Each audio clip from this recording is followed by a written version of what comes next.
As always, guys, don't forget to hit that subscribe button. Also, hit that bell to be notified for future videos. Hello, ladies and gentlemen. Welcome back to the Fish Tank. I am Cole, and today is our final episode of the Diecast Mafia. And the theme for this month is shop trucks, chosen by me.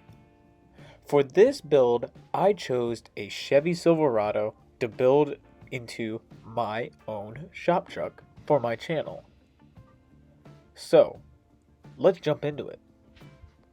So to like every other video, guys, this is what we're working with. We're working with this 2009 Silverado that I picked out of my car collection bin. And I thought it would be a great fit for this shop truck build. Also, I have to state, I really like the Silverados, so that's why I went with this. I did plan on building that Dodge, that black one that you see up in your left corner. But I was like, since lately I've been building a lot of Dodges, I wanted to change it up, and we're going to build a Chevy. So, my plan for this build, guys, was very, very simple. I wanted to bring some old school into the new school. So as you see here, we have our base. Nothing crazy, very simple, and we have these old black wall tires off an old semi-truck. So they fit pretty much perfectly on here, so I decided let's make them fit and let's get this rolling. So like I said, my goal for this build was to bring some old school into a newer school casting. And I thought it would be a good idea to change it up and try to make something look a little bit more different than anyone's really seen. And honest, I think it worked out perfectly. I hope you guys do agree too. So as you see here, this is just like a mock-up stage, and they're a bit low, but at first I didn't really like it. But then after looking at it and such, I got used to it and I fell in love with it. It's cool. So now I grabbed my Gorilla Glue and we're gonna just glue them into place. So all you need to do is just put a dab of glue on there just to hold them. Nothing crazy. Unless you really want them to stick, then you can put as much glue as you want. Completely up to you. I would always recommend just a light dot and then use some of the quick spray to let it dry, like the quick set. I don't have any, but I'm looking to purchase some. Next, I'm going to go move on to the super clean. So this is a two-step part. So we're going to put one half in because I couldn't even use the lid to close it. And we're going to wait about 15 minutes for that to take off all the chrome. And we're going to move on to the body. So my plan here is I'm going to do as we always do. I'm going to just grab the file and we're going to smooth them down. These two holes, they were okay. The back one was kind of short and small, so it was kind of a pain in the butt to do. And the front one was just really jagged it up. I kind of really messed it up, and I straightened it as best as I can. Luckily for the base and stuff, it fits on fine. It just snaps right back into place, so there's like no trouble at all there.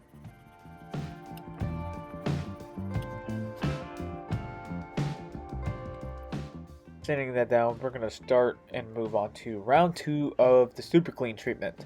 So as you see there, the front is still not chromed and the back of it is just whatever was dipped in there, it's all gone. And it's cool to see, honestly. I didn't expect a degreaser to be able to remove chrome like the super clean stuff did. So thank you again, super clean, and I love using your products for diecast work, so it's pretty cool. Next, while we're letting that chrome get off the rest of the interior piece, we're going to move on to our paint removal stage. I like to do this just because it's really fun and it's really different. Plus, in my opinion, it's very satisfying to watch. So we were just pulling it out of our chum bucket, just doing our normal thing, and to be completely honest, when I was recording this, I could have grabbed one of my paint brushes, one of my old crappy ones, but I was like, you know what? I'm not going to do everything like everyone else does. I'm going to be different and use this metal post that was seriously sitting on my desk. And I was like, you know what? This can remove paint. I'm not complaining. And it's perfect for what I am doing. So I'm just going to go with it. And if people judge me, they can judge me. If they don't, then cool. They don't. then it's a win-win in my situation. So after this, I'm going to move on to the sink, and I'm going to clean this off. What I like to do is, normally, when I'm cleaning my car off of paint, I like to put it under the sink, clean it with soap and water, and then bring it back to the little hot tub, if you guys remember the hot tub that we normally clean our plastic pieces with.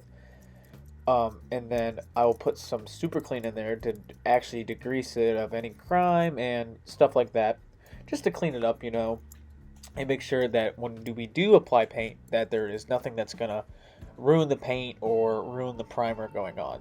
Just so it's a smooth surface and it's ready to go.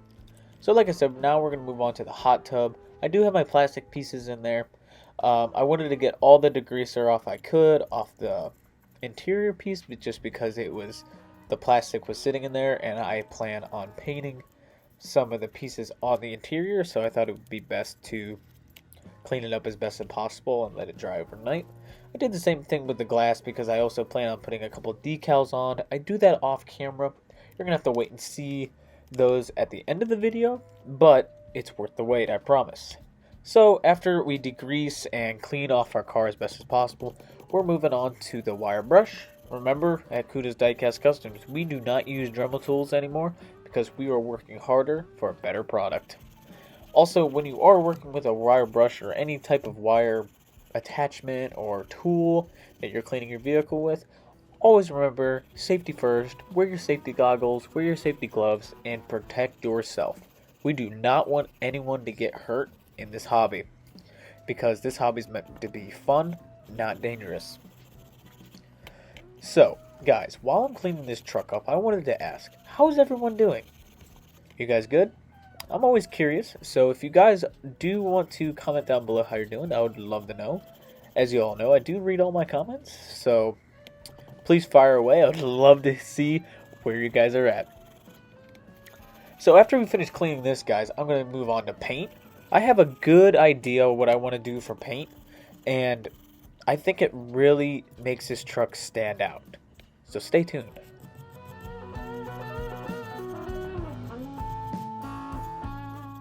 Let's move on to paint. Cuda's Diecast Customs will be right back. Here is a word from our sponsor. This video is sponsored by Hobbytown. Hobbytown is an awesome hobby store where you can find all your hobbies' wants and needs.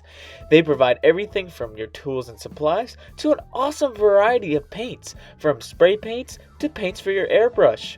To find your local Hobbytown, you can go to www.hobbytown.com to use the store locator at the top center of the homepage to find the closest store near you. Again, the website to use is www.hobbytown.com. Remember, we make your free time awesome.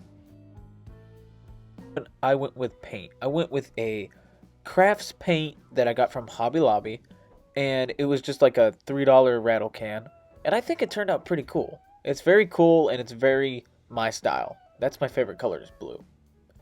So after we let that dry, I'm going to move on to the interior piece. So to bring more of the old school theme to my build, what I decided to do again was use the wood paint from Testers, and I wanted to paint the bed. So I thought, after I stripped all the chrome off of it, I was like, this is a great idea. And it already has a black base, so this light paint will stick perfectly. Yes, I did have to apply it 3 or 4 times, but it was honestly worth the 2 days of drying, because this paint's a little different. It's not as great. I mean, it's great, but it takes a little longer to dry than Testers, and the result's just beautiful. It's a matte finish. It looks like wood, and it's just beautiful. So, and now, speaking of the wood, there was this little piece of the bed that was in the back of the casting. So after the paint dried, I decided to go in with this little Q-tip thing. I always see Ron and a lot of other good builders use them. So I was like, you know what? I'm at the store. I want to buy a couple. So I tried them out on this, and honestly, they're kind of a pain in the butt to use. But at the same time, they worked fantastic. So I really wasn't mad. Next, I went right back to the interior, and I outlined the front grille because I was like, you know what? It's black. I don't got to fill it in with paint. All I got to do is outline the chrome where the bumper is, and it would be perfect. So once this chrome did dry, I did add off camera the cross, and I did that in yellow just to keep like the Chevy theme going. So that was really, really cool, and I was really, really happy on how that turned out. So I just did the whole grill, even though you only see the front. I just wanted to do the whole thing just so I didn't, you know, half-ass anything. My apologies. Next, I'm going to work on decals. As you see here, I put a couple on already. Those were the smaller ones, so it says not for hire on the back, and then on the license plate that Flying Valiants made for me, it says Cudas. So Chuck, thank you again for making me these decals, buddy. I really appreciate it, and you do some amazing work, my friend. If you guys haven't already, please go check out Flying Valiants. He does some awesome stuff, and if you need decal work done or 3D printed stuff done, or just you want to buy one of his cars, go check out Flying Valiants today. He is such an amazing builder and such an amazing person, like everyone in this community, but it's just like, wow, I just can't believe all the support I have gotten and I have given to people.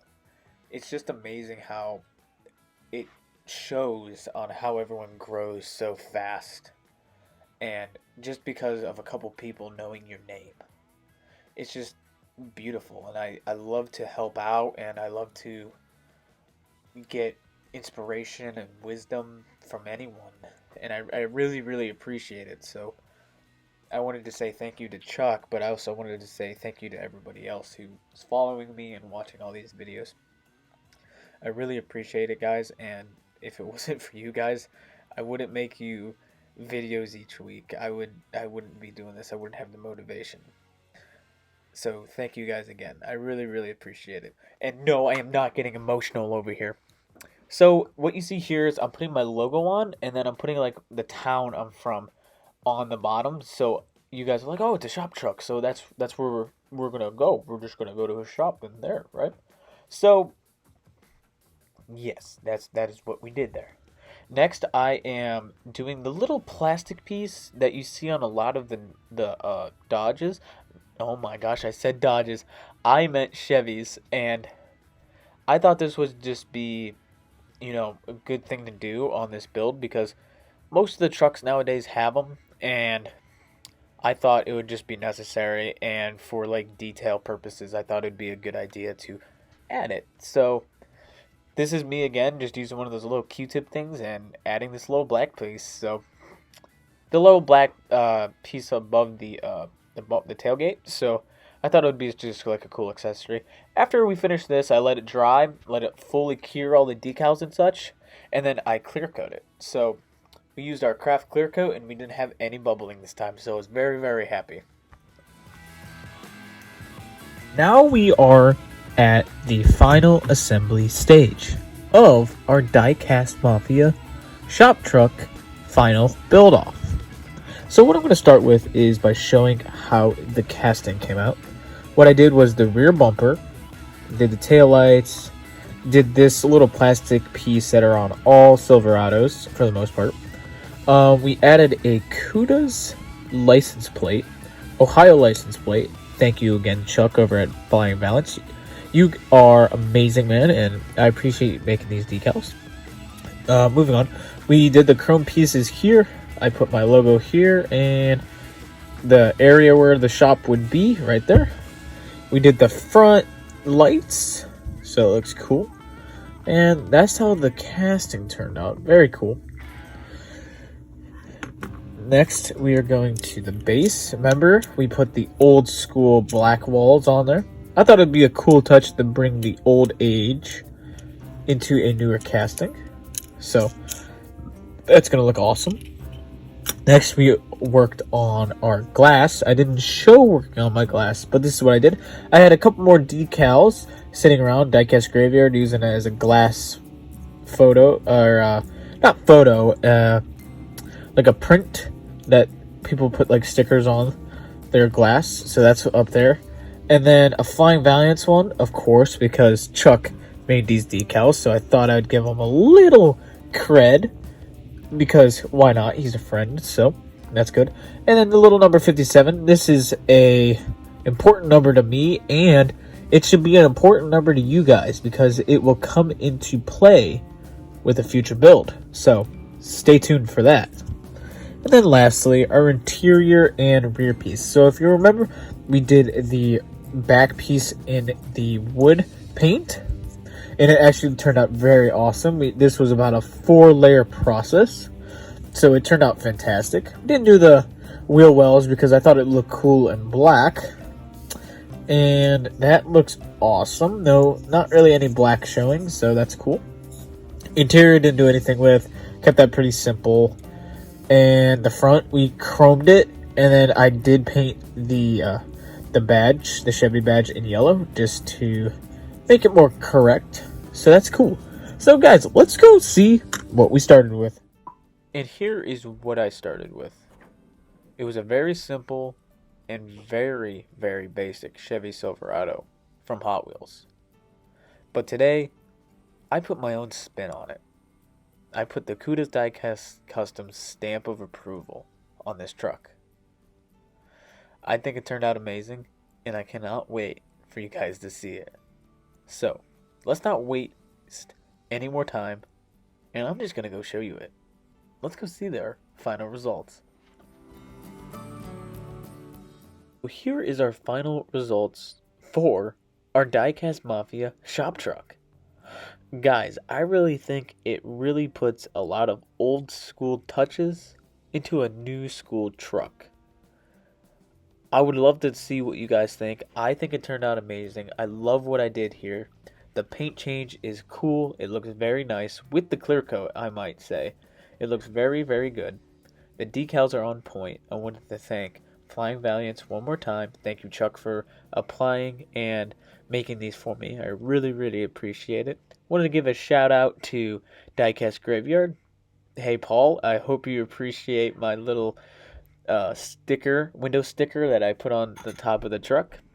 And guys, if you haven't already, please go watch the rest of the Diecast Mafia videos. There's going to be plenty of people taking part in this build-off. I have a very, very good feeling about it.